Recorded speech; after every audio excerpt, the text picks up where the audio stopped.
Hace poco más de 100 años, las fábricas eran centros de trabajo en los cuales trabajaban por igual hombres y mujeres, ancianos, niños, niñas, con jornadas de más de 12 horas diarias.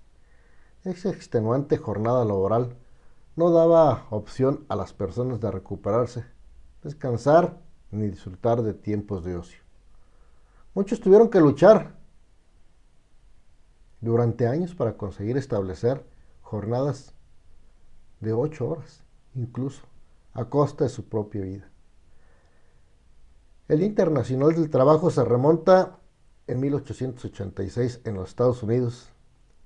En esa época, los trabajadores iniciaron una lucha para reducir la jornada laboral, ¿sí?, a 8 horas. El único límite que existía era no hacer trabajar a una persona más de 18 horas, fíjese usted, sin causa justificada, y si se hacía, pagaba el patrón una multa de apenas $25. El sindicato mayoritario inició una huelga a partir del 1 de mayo de 1886 y en Chicago los enfrentamientos no se hicieron esperar. Eso, eso ocurre hace más de 100 años, donde se buscaba la igualdad laboral. Surge con ello las diversas leyes internacionales y México, en 1917, en su constitución, realiza cambios importantes acordes precisamente a esa legislación. El tener una ley federal del trabajo que emanaba precisamente de su constitución en el artículo 123. Ahí inicia esta travesía. Y lo que parecía a lo largo de los años algo justo, poco a poco fuimos viendo cómo el sindicalismo en México fue adoptando un papel predominante y donde, tristemente, los que más y más se beneficiaban eran precisamente esos líderes. El pertenecer a un sindicato implica hoy en día, en la mayoría de los casos, no generalicemos, tener que ser amigo de, heredar esa plaza y, claro, que exista un sindicato.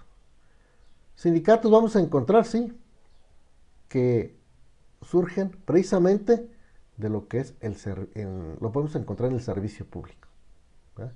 En las dependencias de gobierno, federales, estatales, ahí hay sindicatos, municipales, desde luego.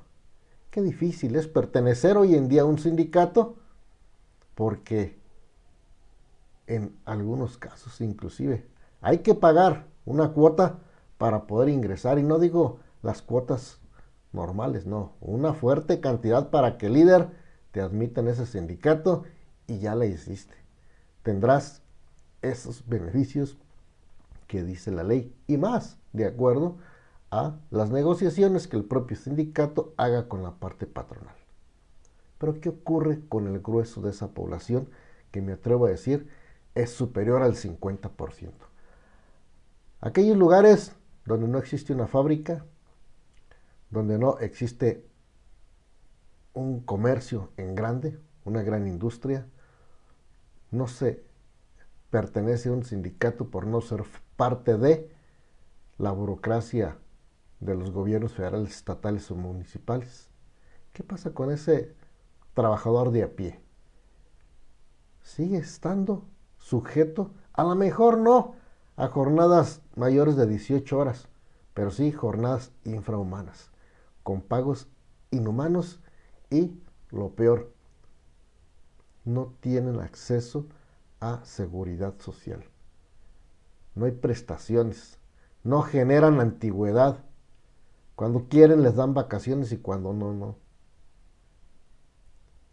Esos patrones abusivos hoy en día pueden hacer lo que quieran con el trabajador, porque ante la más mínima amenaza de creación de un sindicato en su fuente laboral, pobre, se va, rapidito lo corren. ¿Y qué decir cuando los tribunales laborales hoy en día están hasta Uruapan? La autoridad se desligó de Tacámbaro, por poner ejemplo Tacámbaro, y existimos muchos más.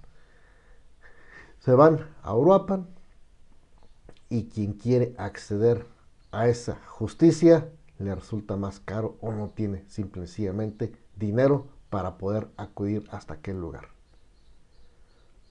¿Qué esperanza puede tener un trabajador cuando en algún negocio apenas son 2, 3 los trabajadores y es difícil crear una fuente o un sindicato más bien en esa fuente laboral? Esos trabajadores de los cuales su gobierno se ha olvidado en los 3 niveles, cuando no se revisa las condiciones en que hoy en día viven los trabajadores mexicanos, los michoacanos, los tacamarenses. Esos es para los cuales no ha llegado la justicia laboral. Hoy, 1 de mayo, debería de ser, ¿sí? Es un día de celebración, pero también de reflexión y, ¿por qué no?, de rendir homenaje a esos trabajadores, a esas mujeres, esos niños que vemos trabajando en las calles, cuyos padres por alguna situación los tienen sin llevarlos a la escuela. Ocurre en Tacámbaro y nadie dice nada. Usted los puede encontrar diariamente. Ahí están trabajando sin una obligatoriedad para que asistan a la escuela, sujetos a jornadas de más de 8 horas, sin un sueldo fijo.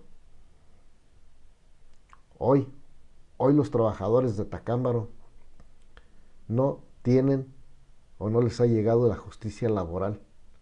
Hoy los trabajadores en Tacámbaro y en su región, desde luego, saben que este 1 de mayo será un día igual a muchos, porque muchos los va a usted a ver trabajar. ¿Por qué? Porque tengo necesidad de trabajar y llevarle sustento. Qué esperanza que mi patrón hoy, 1 de mayo, me deje descansar, me deje disfrutar de ese logro de el trabajador. Este 1 de mayo. Entonces, habrá que festejar, habrá que celebrar algo. Ahí se la dejo a usted.